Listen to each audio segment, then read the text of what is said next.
마태복음 5장 13절에 이런 말씀이 있습니다. 너희는 세상의 소금이니 소금이 만일 그 맛을 잃으면 무엇으로 짜게 하리요? 후에는 아무 쓸데없어 다만 밖에 버려 사람에게 밟힐 뿐이니라. 이 말씀을 보고 사람들은 교회는 타락하고 부패해져가는 세상을 막아내는 방부제 역할을 하는 곳으로 알고 무엇인가 세상에 본이 되는 일들을 해야 한다고 생각합니다.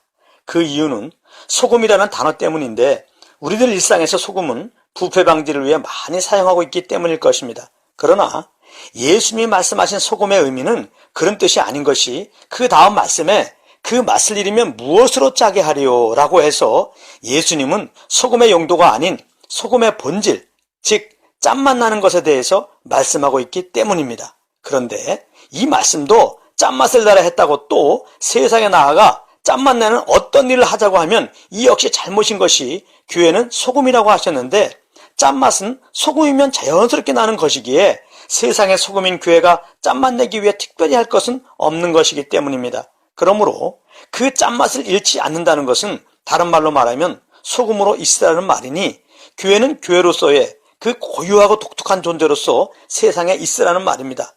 그렇다면 세상에 없는 교회에 그 고유하고 독특한 것이 무엇일까요?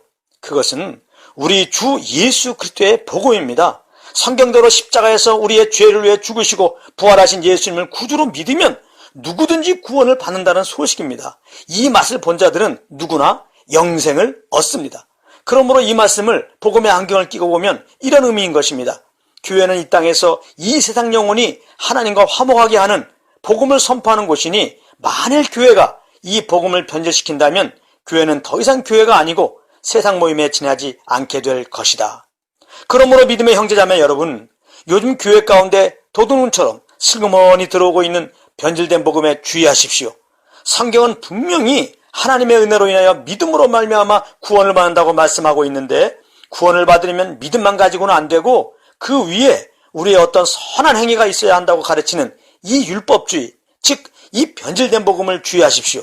이것이 지금 교회를 서당으로 바꾸고 있는 것입니다. 그리고 성경은 주 예수를 그리스도시요 하나님의 아들로 믿고 고백할 때 하늘의 신령한 복을 받았다고 말씀하고 있는데 복 받기 위해서, 그것도 세상에서 말하는 복을 받기 위해서 열심히 율법을 지키고 교회에 충성봉사하라고 가르치는 이 기복주의, 즉 이 변질된 복음을 주의하십시오. 이것이 지금 교회를 성황당으로 바꾸고 있는 것입니다.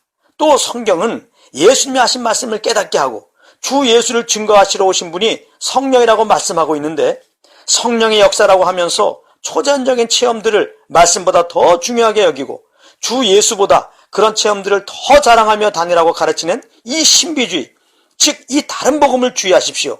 이것이 지금 교회를 마술 모임으로 바꾸고 있는 것입니다. 그러므로 믿음의 형제자매 여러분, 우리를 그리스도에게서 끊어지게 하고 은혜에서 떨어지게 하는 이 변질된 복음, 교회를 자기의 이익 따라 모이는 세상의 여러 모임 중에 하나로 전락하게 하는 이 변질된 복음, 이것은 이제부터 아예 상종도 하지 말고 오히려 하나님의 은혜의 복음을 더 굳건히 붙잡고 그 구원의 은혜를 베푸신 하나님께 감사함으로 예배하며 오직 우리 주 예수 그리스도의 십자가만 온 천하에 다니며 자랑하시기를 우리 주 예수 그리스도의 이름으로 간곡히 권면을 드립니다.